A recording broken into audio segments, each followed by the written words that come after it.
Muy buenas noches, bienvenidos a este desacuerdo. No puedo dejar de mencionar, creo que todo el país ha amanecido con la conmoción de lo que ha significado la muerte. Los periódicos señalan, aún no esclarecida, del interventor del Banco Fácil, Carlos Colodro. En lo personal he conocido a Carlos, un trabajador bancario de hace muchísimos años atrás. Así que, por supuesto, lamento muchísimo su muerte. Mandamos un saludo solidario a toda su familia.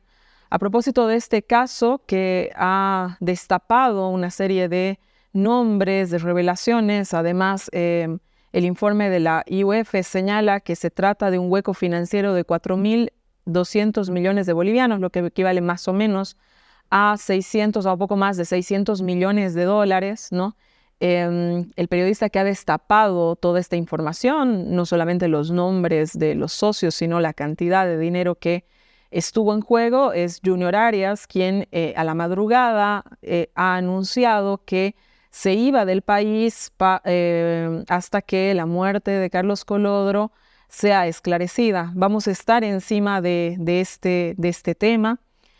Porque creemos que es absolutamente importante darle seguimiento a qué es lo que ha sucedido realmente alrededor de la muerte de Carlos Colodro, a quien, por supuesto, enviamos a toda su familia un abrazo solidario por este trágico hecho. Bien, empezamos con nuestro programa, con el tema de nuestro programa. Yo no soy racista, pero... Esa es una frase con la que hemos titulado el episodio de hoy y que se me vino a la cabeza porque con la noticia de que Sharol Fernández Ciñani esta semana ha egresado de la universidad más reputada del mundo, de la Universidad de Harvard. Ella es una mujer de origen aymara, miembro del grupo Hicha, del grupo de intelectuales salteños Hicha, y que para reivindicar su identidad decidió lucir pollera en el acto de graduación. Ese hecho generó una serie de reacciones, ¿no? Mucha gente que, por supuesto, ha destacado la noticia positivamente, felicitando a Sharol, etc. Pero otros, quién sabe por qué, señalaron con cierta molestia el uso de la pollera, hicieron una crítica grande en torno a este uso. Mi hipótesis es que algunos racistas o que los racistas les molesta que los aymaras, a quienes siguen entendiendo como subordinados, entren a espacios que han sido normalmente monopolizados por los criollos durante toda nuestra historia.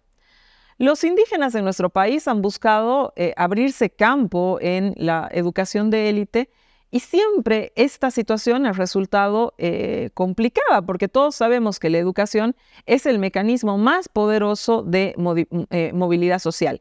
Si bien hay algunos avances, si bien los aymaras han logrado abrirse espacios, podemos decir que no necesariamente, ¿no? Participan, están en la educación de élite, la más prestigiosa, la más cara en nuestro país. Este terreno es casi exclusivo de los criollos.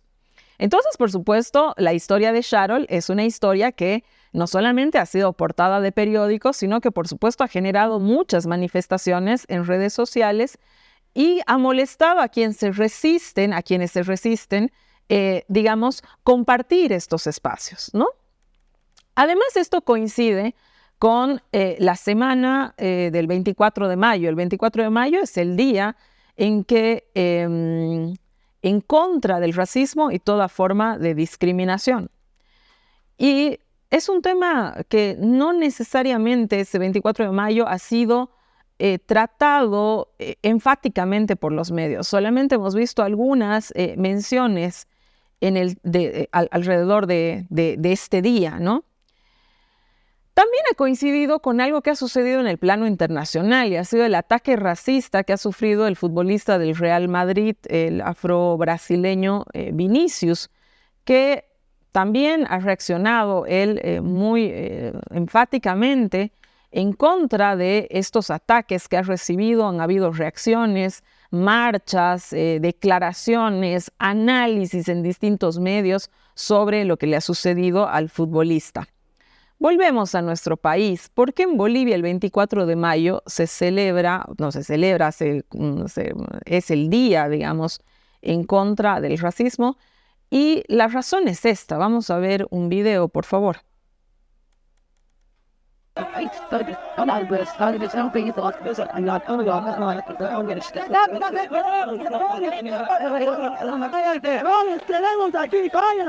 Mas respetankuch ni señoras, ni guaguas, ni pit. Futita mahaway. Universitarios.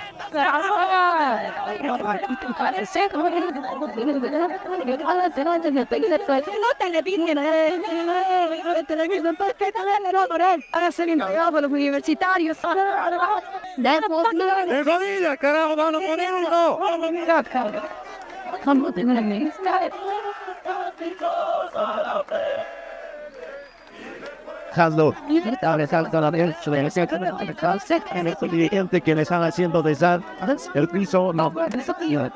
Gente como vos debería morir.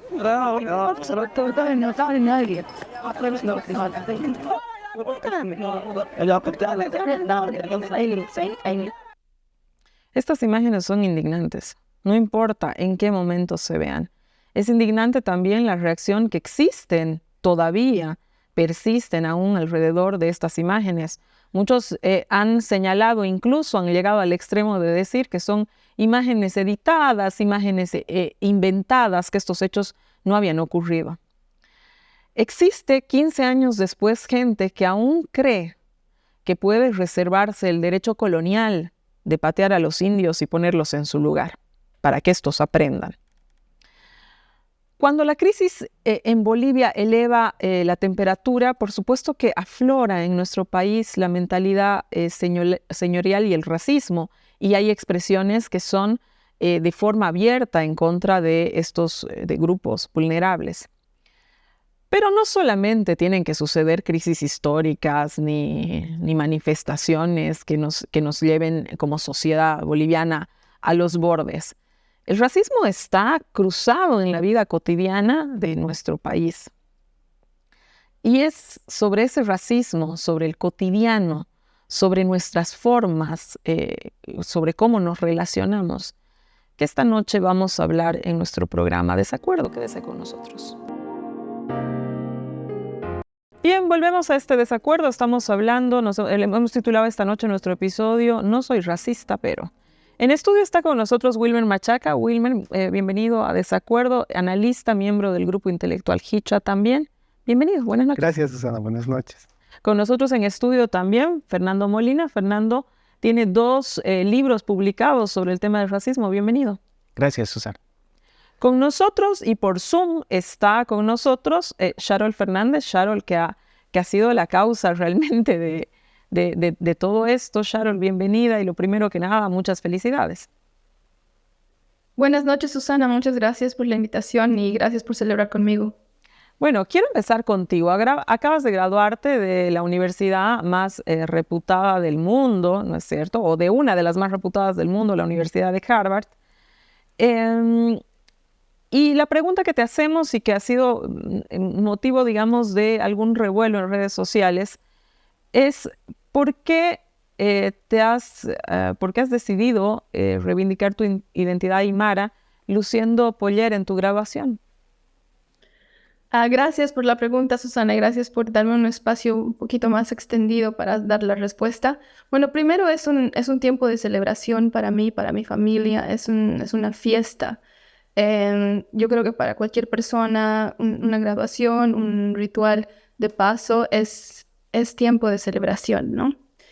Primero eso. Y por otro lado, estoy pensando en las palabras de la autobiografía de Basilia Katari, que de alguna manera cierra su libro diciendo: si yo tuviera una hija, me gustaría que ella estudie. Y luego sabemos que, bueno, su hija es el agente de la publicación de su libro. Para mí, pensar en mi abuela es pensar en estas palabras también. Mi abuela se fue de este mundo sin saber leer ni escribir. Pero ella siempre, incluso el último encuentro que yo tuve con ella, me dijo eso. Me dijo 2 cosas: uno, que estudie, y otro, que no dependa de un hombre. Entonces, para mí, llevar polleras en la graduación es llevar a mis 2 abuelas, llevarlas conmigo y celebrar con ellas y habitar este espacio de alguna manera como si ellas lo estuvieran habitando también. Ujú. Sharol, no sé si lo sabes, hubo gente que cuestionó el hecho que hayas usado pollera, ¿no? En las redes sociales, así como hubo mucha gente, yo creo que la mayoría que te celebró, hubo sí cuestionamientos diciendo que la reivindicación de las identidades no importan. ¿Tú qué opinas de esto? Bueno, yo creo que lo que importa y lo que no importa es una cuestión muy personal, ¿no? También creo que la respuesta es un diagnóstico de lo que puede llegar a mover este gesto. Respecto de a la reivindicación de las identidades, me parece que es necesario dependiendo del lugar en el proceso en el que nos encontremos. ¿Y con esto qué quiero decir? Si nosotros viviéramos en una sociedad en la que las jerarquías no se organizan a través de las identidades, no importaría nada y no sería nada necesario, pero no vivimos en ese mundo y creo que precisamente por eso, porque estamos en un momento de nuestro proceso muy prematuro, ni siquiera creo que lo hemos iniciado propiamente porque no hemos llegado a reconocer que necesitamos un proceso en contra del racismo, porque ese es el nombre que se debe dar al proceso, un proceso antirracista, ¿no? Como no lo hemos reconocido y como no lo hemos iniciado, entonces no podemos entender la importancia de reivindicar las identidades. Yo no estaría contigo hablando en este momento, no hubiera participado en todas las entrevistas en las que he participado si es que no fuera tan necesario para las personas que lo celebran y para las personas que no. Ujú. Otro cuestionamiento es que la pollera es una imposición colonial más bien, ¿no? Que la colonia ha impuesto las polleras en los indígenas. Y cuando yo veo a mujeres aymaras como tú o como Eva Copa en actos importantes, ¿no es cierto? Son mujeres que más bien siempre lucen polleras, ¿no? ¿Por qué, Sharol? Bueno, a la primera parte de la pregunta de que la pollera es una imposición colonial, yo estoy segura que esta pregunta o esta observación no es una preocupación por la, la propiedad, la rigurosidad histórica o por el entendimiento de esta rigurosidad. No tiene que ver con entendamos el origen de la pollera, entendamos realmente lo que significa. No va por ahí esta observación. Lo que está tratando de hacerse a través de esta observación es decir, en realidad esto no significa que los indios o que la India o que los indígenas de Bolivia hayan llegado a este espacio, no. En realidad quienes han llegado y siempre van a estar son quienes representan al mundo blanco, es decir, la colonia española y sus descendientes en este contexto, ¿no? ¿Y por qué se quiere quebrar este símbolo? Eso es lo que me interesa más preguntar, qué está detrás de no aceptar que la pollera significa lo que significa. Claro, la pollera, yo podría entrar en el debate histórico de decir la pollera llegó en tal año, se desarrolló de tal forma y generó un sincretismo con la cultura indígena y luego las mujeres indígenas la adoptaron, etcétera, etcétera, etcétera. Pero el día de hoy la realidad es que quien viste de pollera en el país recibe un cierto trato. La mujer que vive de pollera, y yo no quiero obviamente por ningún momento decir que esa es mi experiencia, pero he vivido cerca y tomada de la mano de las mujeres que llevan esa pollera. Y subirse al minibús con pollera, ir al mercado con pollera, ir a la universidad con pollera, no es lo mismo que hacerlo en jeans. Ujú. Y tampoco es lo mismo, voy a decir, ir a un preste en pollera, ¿no? O tampoco es lo mismo vestir pollera siendo Eva Copa, tampoco es lo mismo vestir pollera siendo Sharol Fernández en una graduación en Harvard, no es lo mismo tampoco, pero el símbolo está detrás, es el mundo indio el que está siendo representado, ya sea para ser visto como un objeto de discriminación o como el sujeto de reivindicación. Ujú. Bien, Harvard, al igual que otras universidades en el mundo y universidades estadounidenses, hacen acciones de afirmación positiva, es decir, ponen cupos, digamos, de cuotas de educación para minorías, ¿no? Étnicos raciales. En el país no pasa eso. ¿Por qué crees que no pasa, Sharol? Bueno, por un lado, lo de affirmative action, que es discriminación positiva. Yo creo que en el contexto en el que se emplea, en Estados Unidos principalmente, no es suficiente. Es como una curita en una herida abierta que es mucho más grande y que necesita una operación quirúrgica. Pero es un tipo de acción.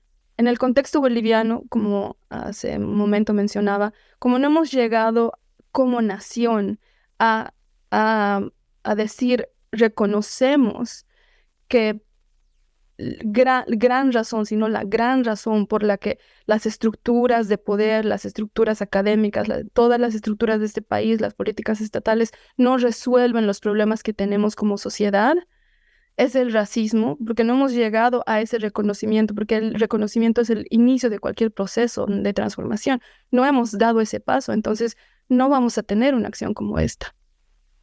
Bien. Vamos contigo, Fernando. Hace un tiempo has hecho una investigación sobre la educación elitista en Bolivia y has llegado a la conclusión de que existen muy pocos indígenas dentro de la educación de élite en Bolivia. Cuéntanos un poco al respecto. Claro, Susana, yo estudié a los grupos económicos más importantes del país, tanto sus propietarios como los gerentes que trabajan ahí, y encontré que la mayoría de ellos venían de un conjunto relativamente pequeño de colegios que denominé colegios de élite y que provenían de allí también sus redes de socialización más fuertes, ¿no? Como siempre ocurre con las personas que encuentran en los colegios el lugar inicial de su socialización. Entonces observé a los colegios y vi que, no había indígenas prácticamente en ellos, ¿no? Y esto me parece que se debe a tres factores. Por un lado, eran colegios caros, alrededor de $80,000 por cada hijo cuestan esos colegios. En segundo lugar, eran colegios en los que se premiaba mucho el conocimiento de idiomas europeos y en general una predisposición hacia lo europeo y además una cultura eurocentrista, ¿no? Y el tercer elemento, el más pernicioso, es que había comunidades educativas, es decir, la suma de padres de familia y maestros que hacían muy difícil la incorporación de personas que no vinieran del mismo espacio social, en este caso indígena, creando un ambiente más bien de tipo discriminatorio, ¿no? Entonces, mi conclusión fue que esos colegios no eran canales para que los indígenas, incluso indígenas que pudieran contar con los $80,000, los atravesaran para llegar a formar los cuadros dirigentes de la élite económica del país. Pero algo que contradeciría mucho tu investigación es el hecho de que en muchos colegios caros, digamos estos colegios de élite o en muchas las universidades más caras del país, que son las universidades de élite, efectivamente, existen muchísimos apellidos indígenas, ¿no? Entonces esto de alguna forma contradice aquello que tú estás señalando. En los colegios no. En las universidades con distinciones sí. Es verdad que ha habido un proceso muy importante de diversificación de las clases profesionales bolivianas, las clases académicas y profesionales. Esto se debe sobre todo a la lucha de los indígenas que desde hace más de un siglo, ¿no?, han entendido muy claramente que la educación era un mecanismo de emancipación, ¿no? Y han tratado por muchos medios de abrirse campo ahí, y lo han logrado en gran parte, pero aún así la educación boliviana es sumamente racista, ¿no? Como muestra el hecho de que las tasas de escolarización, por ejemplo, que han mejorado en todo el país, sin embargo son todavía inferiores en el área rural, el hecho de que la educación rural es de peor calidad y cuenta con menos recursos y con menos capacidades que la educación urbana. Y también un hecho más, digamos, de tipo subjetivo, como que los sindicatos de maestros urbanos, no permiten que tengan los maestros rurales en las mismas condiciones de trabajo que ellos, ¿no? Entonces, esos son los bloqueos, digamos, cuantitativos, pero también hay bloqueos de calidad, ¿no? Sabemos por los pocos mecanismos de medición de calidad de la educación que hay en Bolivia, como las Olimpiadas, por ejemplo, en las que compiten los estudiantes, que el área rural está muy rezagada, ¿no? El área fiscal en general está más rezagada que el área privada. Y, por supuesto, estos colegios de élite están, cuando participan, mucho más arriba, digamos, ¿no? Y finalmente, con respecto a la educación, ¿no? Si uno observa las universidades que en efecto proveen a los cuadros directivos de las industrias, los bancos, los grandes supermercados, estos grupos económicos que he estudiado, uno se encuentra con que son, por ejemplo, la UPSA en Santa Cruz o la UPB, y en ellos hay muchísimo menos apellidos indígenas de lo que hay en otras universidades privadas. Uh-huh. A ver, Wilmer, vamos contigo. No sé si te gusta el fútbol. Bueno, entonces seguramente sabes lo que ha sucedido hace pocos días en la Liga Española. Un jugador de fútbol del Real Madrid, Vinicius, que es afro-brasileño, ha sufrido actos de racismo y discriminación. Se ha generado un debate muy grande alrededor de por qué Vinicius, otros, digamos, descendientes africanos en la Liga Española no sufren los mismos actos. El futbolista se puso fuerte, dijo que no va a aceptar estos actos, denunció enfáticamente. No faltó el que quiso justificar los actos en contra de Vinicius, diciendo que precisamente es el jugador el que se busca estos actos de racismo y discriminación, o el argumento de en qué se ve, dónde está el racismo en contra de Vinicius, ¿no? Que también se ha leído. Y entonces, en el fútbol, ¿no? O en lo que ha pasado en estos momentos de tensión, no se ve, digamos, insultos como es un idiota, un imbécil o cosas así, ¿no? Más bien se apela a adjetivos calificativos sobre la apariencia, ¿no? Le dicen mono, macaco, o cuestiones así que en última instancia lo que buscan es atacar la identidad, ¿no? de estas personas. Y es lo mismo que pasa en Bolivia. Al menor momento, al menor atisbo de tensión social, ocurre exactamente lo mismo, ¿no? En el tráfico, cállate, indio de mierda, no pases, ¿no? O el tara, ¿no? Cosas que tienen que ver, que buscan, digamos, la descalificación étnico-racial, ¿no es cierto? Que buscan herirte, que buscan calificarte, digamos, en ese lugar. ¿Cuál es tu opinión sobre esto, Wilmer?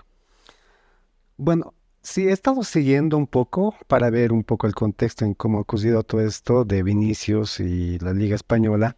Y lo primero que se me vino a la mente es justamente el caso de un jugador boliviano que es muy similar. En este caso no es un jugador boliviano, es un jugador brasileño. Para quienes saben de fútbol seguramente lo van a entender, que es Serginho, ¿no? Un jugador también que es brasilero, que tiene frecuentemente este tipo de incidentes, de que se genera, digamos, expresiones de racismo de distintos equipos hacia él. Pero señalar un poco, digamos, el contexto es que Serginho es un jugador muy hábil, es una persona, digamos, con bastantes cualidades en el fútbol, pero es una persona, al igual que Vinicius, que habla mucho dentro del campo de juego, ¿no? Golpea también y interactúa bastante con el público rival, ¿no? Es decir, con las hinchas de los equipos rivales. Y esto, obviamente, digamos que genera, digamos, un nivel de reacción muy frecuente, sobre todo con expresiones de racismo que, por supuesto, no justifican en nada las acciones de la gente.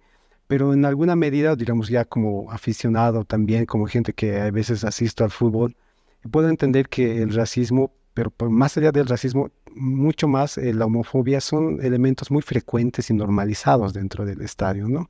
Dentro de la gente que asiste al estadio, sobre todo un poco motivados más que todo por la gente que es parte de las barras bravas, ¿no? Es como una especie de hábitus dentro de la gente que asiste a los estadios. Entonces, yo creo que lo que sucedió específicamente con el equipo de Valencia no es una excepción, es algo que se da en distintas canchas de distintos estadios, obviamente en algunos espacios mucho más, en otros muchos menos. Por eso es que considero que, por lo menos entiendo que la hinchada del Real Madrid no creo que sea distinta a la de Valencia, ¿no? Y ahí creo que es importante un poco entender que como no es una excepción, en alguna medida esto refleja lo racista que puede ser un país, una sociedad, en este caso la española, también como la boliviana, ¿no? El país, Bolivia es un país racista y muchas veces estos espacios, ¿no? Como es el fútbol, como es un espacio de catarsis, como que canalizan ciertas expresiones que muchas veces no pueden ser manifestadas así de manera muy abierta, ¿no? Y en otros casos, o en muchos casos también mucha gente como que se ve como que condicionada, si se puede decir, por la conducta del colectivo. Eso es muy frecuente cuando uno va al estadio, según que se deja llevar por el colectivo, ¿no? Yo creo que aquí es importante un poco entender que muchas de estas expresiones racistas que existen fundamentalmente expresan, diremos, problemas estructurales que los países no los tienen resueltos, ¿no? Y creo que justamente sobre este caso de Vinicius hacía sobre todo referencia a casos de jugadores extranjeros y casos de equipos cruceños que han recibido cierto hostigamiento en canchas como en El Alto o en Cochabamba, pero no veía un poco, diremos, lo que había sucedido también en el contexto de las canchas en Santa Cruz, ¿no? Creo que aquí lo importante es ver de todo lado, ¿no? Ver lo que los otros generan, pero también lo que unos generan. Y en el caso específico de La Paz, por ejemplo, es muy frecuente que entre bolivaristas y stronguistas siempre como que se apela al descalificativo del otro, del hincha del otro equipo, con etiquetas, sobre todo, diremos, como que etiquetando como homosexuales o gays o indios, o en este caso alteños. Y hay un dato bien interesante sobre esto, que recientemente el presidente de Bolívar, Marcelo Claure, dijo que Bolívar debería de jugar en El Alto porque en El Alto tiene bastantes hinchas, ya que aquí en La Paz la gente no va al estadio. Y eso generó un nivel de reacción, sobre todo en el equipo contrario, en como que burlarse, ¿no? Es decir, equipo Bolívar, equipo alteño, ¿no? Es decir, los alteños son ellos, digamos, como que despectivamente. Y en Santa Cruz es mucho peor, sobre todo sobre la construcción de la identidad cruceña en función del otro. Y eso me recuerda mucho, por ejemplo, a un personaje icónico del fútbol boliviano, como fue Wilfredo Camacho, campeón sudamericano en 63. El último equipo que estaba dirigiendo era Mariscal Brown.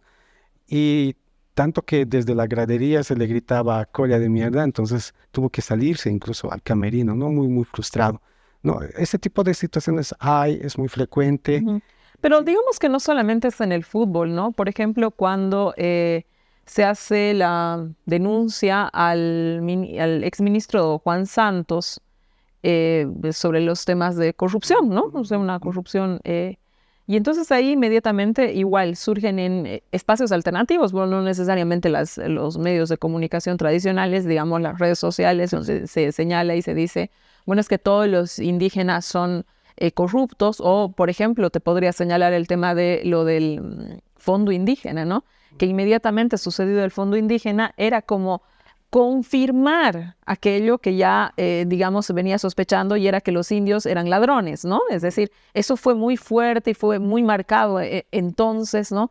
Y que no merecían o no debían estar a cargo de cierto tipo de instituciones y toda esta cuestión, ¿no? Es decir, ¿cómo tú lees, ¿no? Porque evidentemente por ahí el fútbol es un espacio de catarsis que a mí me parece que es que refleja un poco el tono en el que está la sociedad, pero yo no voy a hacer catarsis en algo que no, ajeno a mí, ¿no? Sí. Pero no solamente es en el tema del fútbol, sino te pongo en el caso de la corrupción, que evidentemente la corrupción nadie la va a justificar, etcétera, pero inmediatamente sale el apelativo racista sobre eso, ¿no? Yo creo que sobre ese aspecto hay tres elementos que se combinan, ¿no? Uno, creo que la idea, diríamos, que se ha promovido principalmente desde esta etapa, diríamos, del proceso político del MAS, es la idea, diríamos, del indígena como una reserva moral, ¿no? Como que el indígena, una cierta romantización sobre lo indígena, que es como que una idea que se ha vendido bastante. Lo otro, bueno, sin entender como que el indígena también es ser humano como cualquier otro, que puede recaer en estos elementos de corrupción. Entonces, ahí creo que hay una suerte, digamos, desde la gente, sobre todo que no está de acuerdo con lo indígena fundamentalmente, de aprovechar estos elementos y de estas situaciones para anular al sujeto indígena, ¿no? Es decir, los indígenas. Y he visto sobre todo en este último tiempo, sobre este último caso, afirmaciones un poco muy de un sentido que no tienen, que van contra el sentido histórico, como decir que en 500 años no se ha robado tanto como los cobrizos han robado, o las hadas de Demón se ha robado. Hay mucha gente que difundía esta idea en una forma, como te decía, para anular al sujeto indígena fundamentalmente, que creo que es pilar de este proceso político. Pero a la vez creo que hay otro elemento más que creo que es de fuerza esta idea, y un poco revisando sobre todo, no este último caso de Santos, sino el anterior, que fue Characayo, ¿no? Que es un ministro igual, que igual se entró, digamos, por temas de corrupción. Y un poco voy a decir algo que es como que el sentir de que yo un poco he escuchado de mucha gente, sobre todo de sectores indígenas, populares, ¿no? Es decir, el indígena como que se ha vuelto como que una especie de fusible del proceso de cambio, ¿no? Es decir, hay muchas personas o personalidades que han sido parte del gobierno que están o han sido, digamos, procesados por temas de corrupción y han entrado a la cárcel, desde Santos Ramírez. También está el tema de Achacollo, está el tema, diremos, de, ahorita me voy a recordar, pero Damián Condori, etcétera, muchos, ¿no? Y como que la exigencia es como que hay una relación, los indígenas son el Fondo Indígena, por ejemplo, ¿no? Todas estas cosas son quienes realmente, diremos, están incurriendo en temas de corrupción, y no tanto la exigencia, es como que el reclamo es ¿por qué los otros grupos del mismo partido del MAS no han podido ser procesados también, que han tenido una especie de denuncias dentro de la cúpula del MAS? Es decir, hay una suerte de esa relación, si se puede decir, que en alguna medida coadyuva esta idea prejuiciosa que se tiene, ¿no? Los indígenas son unos corruptos, ¿no? Me tengo que ir a un corte, quédese con nosotros que vamos a seguir hablando del tema de racismo que atraviesa nuestro país. Quédese con nosotros. Volvemos, hemos titulado este episodio "No soy racista, pero", una frase consabida en nuestro país. En este bloque quisiera hacerle la misma pregunta a todos mis invitados. Voy a empezar contigo, Fernando. Es una pregunta que parece simple, pero en realidad es muy compleja y que da mucho para pensar y para hablar. ¿A qué se debe el racismo, Fernando, y por qué hay racismo en Bolivia? Bueno, yo pienso que en Bolivia hay una identidad que por razones históricas tiene mucho peso cultural y económico, como hemos visto hace un rato, que proyecta sus propias características como las características universales de los bolivianos, ¿no? Entonces, para ser boliviano, ¿no? Boliviano universal, digamos, moderno, uno tiene que tener las características de esta identidad nacional.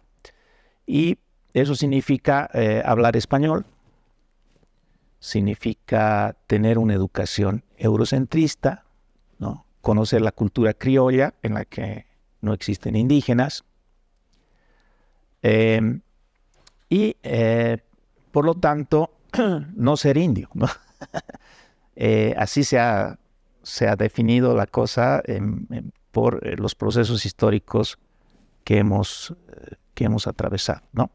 Entonces, ya de hecho esto crea un ambiente, unas circunstancias sociales que son adversas para quienes no cuentan con esas características, ¿no? Entonces ya se trata de un proyecto nacional, como se ha llamado, ¿no? En la política, que pone en inferioridad y pone en desventaja a quienes vienen con otras características culturales y sociales, ¿no? Sí, sí, estoy de acuerdo con lo que señalas, pero se supone que hace 15 años atrás, 16 años atrás, se crea el Estado plurinacional. Y el Estado plurinacional lo que intenta precisamente es una reivindicación de todo esto, de salir de ese proyecto nacional que intentaba, digamos, moldearnos a todos, ¿no? El famoso mestizaje y toda la cuestión, ¿no?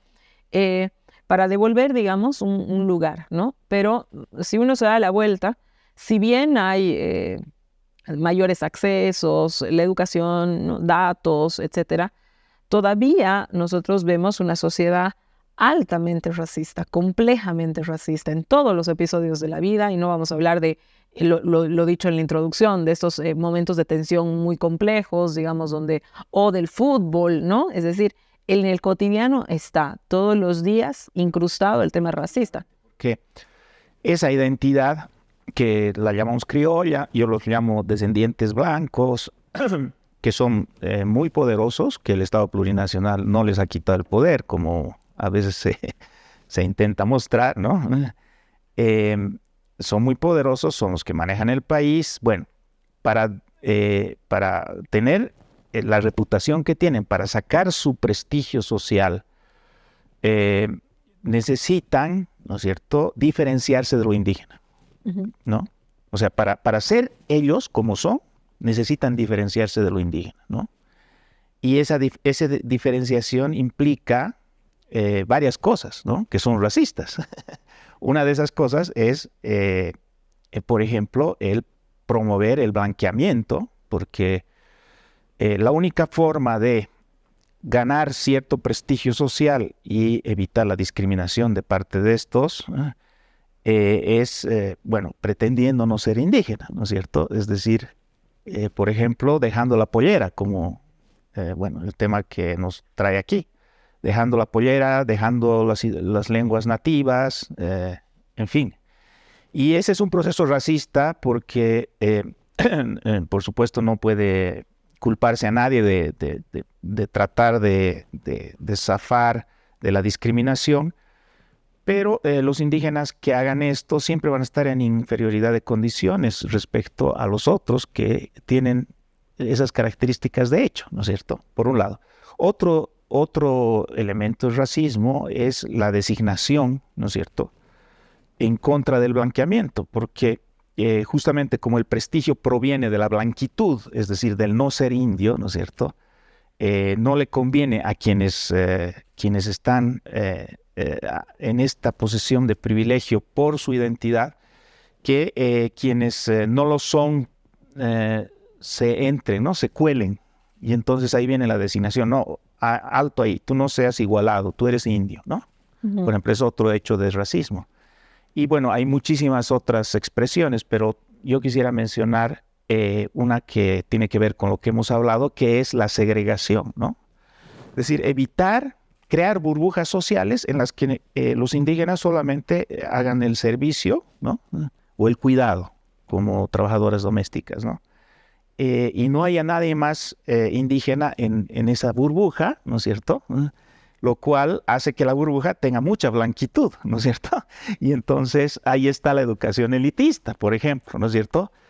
¿Qué es lo que ofrecen subrepticiamente, sin decirlo, y sin que sean necesariamente racistas los directores de los colegios o los profesores? Pero ¿qué ofrecen esos colegios de élite? Es un ambiente sin indios, ¿no? Entonces, al hacer eso, al crear una burbuja, se convierte en algo muy prestigioso, ¿no es cierto? Tenemos un sistema educativo privado muy amplio, ¿no es cierto?, donde hay muchas opciones y los costos y las posibilidades de ingreso a esas opciones tienen que ver con esto también. Es decir, en qué ambiente, ¿no es cierto?, tú puedes hacer que tus hijos tengan más esa identidad dominante y estén en menos riesgo, digamos, de perder blanquitud, ¿no? ¿Qué opinas? Bueno, yo creo que el racismo principalmente, digamos, se sostiene por elementos estructurales históricos. En este caso, digamos, un país que se ha constituido en base a privilegios de unas minorías y obviando o dejando de lado, digamos, los derechos de unas mayorías, en este caso las poblaciones autóctonas en este territorio. Pero más allá de ese elemento que un poco que se mantiene en la República, es ver un poco un balance de qué es lo que ha sucedido en este tiempo con el Estado plurinacional, ¿no? Y creo que lo que sucedió con Sharon es sumamente ilustrativo para mí, un poco para ver qué es lo que se comprendió y qué es lo que no se comprendió, ¿no?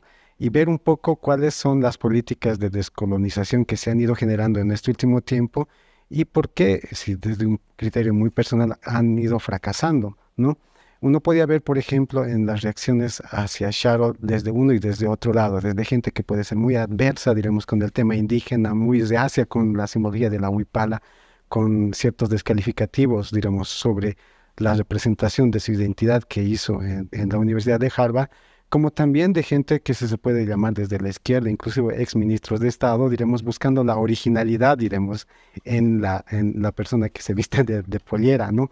Y creo que eso es un elemento que a mí, por supuesto, que me llama la atención de cierta relación que se existe con lo identitario, con lo indígena, por supuesto, con un énfasis bastante relacionado con lo que sería tal vez lo subalterno y la pobreza, ¿no? Cuando esos elementos, creo que yo, no tanto desde el Estado, sino desde el racializado mismo han ido ya modificándose.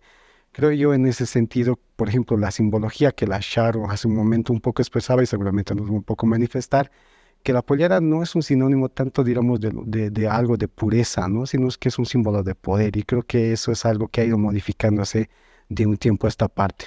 Buscar la originalidad, por ejemplo, es muy complejo y yo creo que de aquí a un tiempo, digamos, el elemento rural sobre la pollera va a modificarse totalmente. Es decir, estás buscando originalidad cuando realmente de aquí para adelante todas van a ser transformes, si se quiere decir, cada quien se va a colocar en una especie de ceremonia o un momento especial de su vida el colocarse la pollera. Y eso puede ver uno cuando va al campo, en el área rural, digamos, las niñas ya no se visten de pollera, ¿no? Es un elemento circunstancial, ceremonial, y eso es algo que se va a ir ratificando de aquí a unos años, ¿no? Entonces, entender lo indígena más allá, diremos, de lo esencial, de lo esencialista, es sumamente fundamental acá. Y yo creo que las mayores acciones de descolonización en este sentido no han venido tanto del Estado, sino desde los propios actores, ¿no? El reivindicar la lengua, el tema, diremos, de la relación de la vestimenta con el poder, etcétera, ¿no? Y yo creo que ahí es la crítica fundamental y las principales acciones principalmente han venido de la gente, ¿no? Charol, vamos contigo, volvemos a nuestro Zoom. ¿Qué opinas sobre esto que hemos estado hablando? Bueno, gracias. Quiero apuntar dos cosas. Por un lado, quiero hablar de un específico tipo, si se quiere, de racismo, que viene, me parece, del sujeto que no ha tenido, que más bien no ha tenido el privilegio que yo estoy ejerciendo. Es decir, como la educación en Bolivia, bueno, en el mundo, pero en nuestro contexto es blanca, es blanqueada, alguien que se supera, ¿no? Entre comillas, se supera, avanza, hace un salto académico, como es este salto con la universidad, tiene que dejar de ser indio, como lo ha apuntado Fernando, ¿no? Es parte del proceso de superación. Entonces, en este caso, yo acabo de graduarme de Harvard, pero he llevado polleras a mi graduación. Entonces, no he tenido que sacrificar esa parte de mi identidad para tener este logro. Y creo que hay un tipo de racismo que viene del dolor no expresado, quizás inconsciente, de por qué ella o por qué hay gente que puede llegar a tener poder, que puede llegar a conectar con estos siguientes pasos de un determinado progreso sin tener que renunciar a lo que a mí me ha tocado renunciar, digamos, en el caso de alguien que dice, no, tú no hablas la lengua o no eres pura, etcétera. No creo que hay un tipo de racismo que viene de ese dolor, de esa experiencia traumática. Y para mí, crear un espacio, quizás un tercer espacio, no el de blanquearse totalmente o el de yo porque soy indígena solo voy a la imagen del buen salvaje, ¿no? De solo la madre tierra, etcétera, que bueno, igual es un tema en sí mismo. Crear este puente me parece una tensión importante para deconstruir estos paradigmas que polarizan el país y que al final es una de las dinámicas que más destrucción, más caos nos traen. Eso por un lado, que quería apuntar ese suceso. Y por otro lado, me parece que el entender el racismo desde el lado indio, ya desde esta perspectiva de la historia indígena, quiero hablar de la juventud, ¿no? O sea, ¿cuál es el llamado? ¿Y ahora qué? Bueno, hay polleras en Harvard, digamos, ¿qué hacemos? Creo que la idea para ir más allá del racismo cotidiano que todos nosotros podemos identificar es entender que el mundo indígena es y puede ser moderno y ancestral, local y global, nativo y transnacional. Y que confusión con intercambio y con pensamiento crítico, estas son ideas que hemos compartido con compañeros en Harvard, quechuas en Harvard, en estos encuentros, que este es el llamado, ¿no? Que no necesitamos hacer estos sacrificios para seguir creando. Y creo que ahí hay una clave esencial para superar el racismo como nos lo han enseñado. Bien, súper interesante lo que nos acabas de señalar, Sharol. Me tengo que ir a un corte ya para volver a las conclusiones de nuestro programa. Quédese con nosotros. Bien, ya entramos a las conclusiones de este interesantísimo programa. Quiero ir contigo, Wilmer. ¿Qué dejarías? ¿Con qué te quedas? Me quedo con que tanto distintas manifestaciones, ya sean en el fútbol, en la política, estas manifestaciones racistas fundamentalmente son y van a mantenerse mientras no se resuelvan los problemas estructurales en el país, ¿no? Yo creo que es un tema que se debe de abordar de la manera mucho más seria, no tanto con prejuicios, no tanto, diremos, con esencialismos. Y creo que ahí, por ejemplo, un tema que yo conversaba hace mucho tiempo también con varias personas es que en el caso, por ejemplo, de lo indígena, lo indio, mientras el indio tenga más poder, menos indio es algo que caracteriza, hay una cosa que caracteriza este tiempo, ¿no? Entonces, algo que necesariamente tiene que estar relacionado con ciertos niveles, diremos, tal vez de pobreza o y ya deja de ser indio, ¿no? Entonces, yo creo que es algo que debemos ir cambiando y trabajarlo de manera más seria. Gracias, Wilmer. Fernando. Yo creo que lo que ha hecho Sharol esta semana es un reverendo bofetón al racismo, y me quedo con eso, con su ejemplo, con lo que ha dicho también, que debemos buscar un desarrollo sin blanqueamiento, como lo llamo yo, es decir, ese desarrollo sin sacrificios, como lo llama ella. Sin sacrificios, o como diría Hicha, un desarrollo, una modernización con la cualidad aymara, ¿no? Que no requiera abandonar esa cualidad, y que además de hecho ya se está dando, ¿no? Yo creo que ese es el gran progreso, aunque reivindico también al Estado plurinacional como un acto gigantesco, digamos, de tipo muy curioso, porque es aparentemente un cambio en el orden político, pero en realidad es un gigantesco acto de afirmación positiva, ¿no? De reivindicación de los capitales y las particularidades indígenas y lo que pueden darle al país. Sharol, vamos contigo y tu conclusión.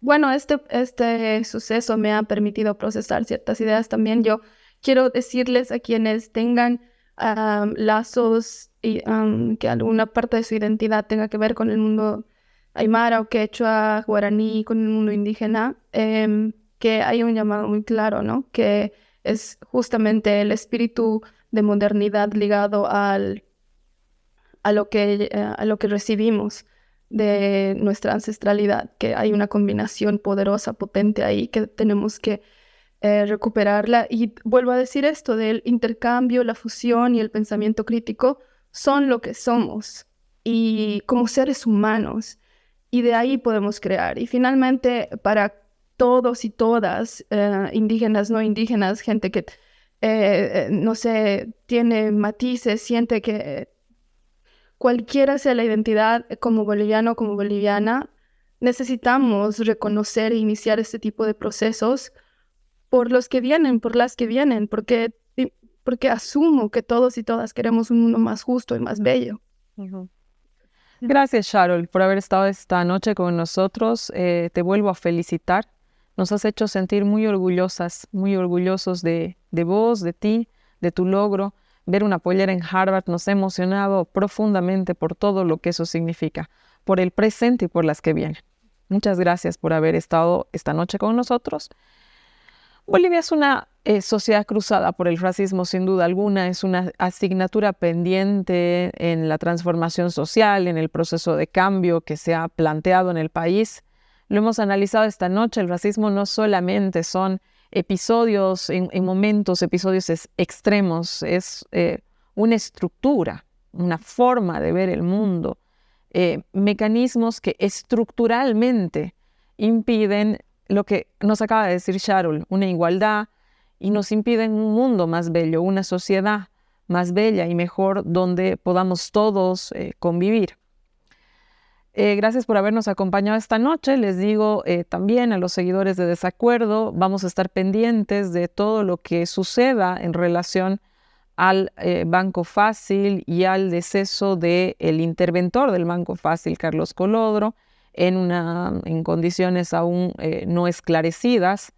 Esta investigación, esta muerte se da en medio de un proceso de investigación o de denuncia, mejor dicho, de 4.200 millones de bolivianos, 600 millones de dólares es el hueco financiero que ha dejado el Banco Fácil. Esta muerte se da en medio de todo ese proceso de investigación, así que por supuesto vamos a estar atentos a cómo sigue este tema. Gracias por haberme acompañado en Desacuerdo esta noche. Muy buenas noches.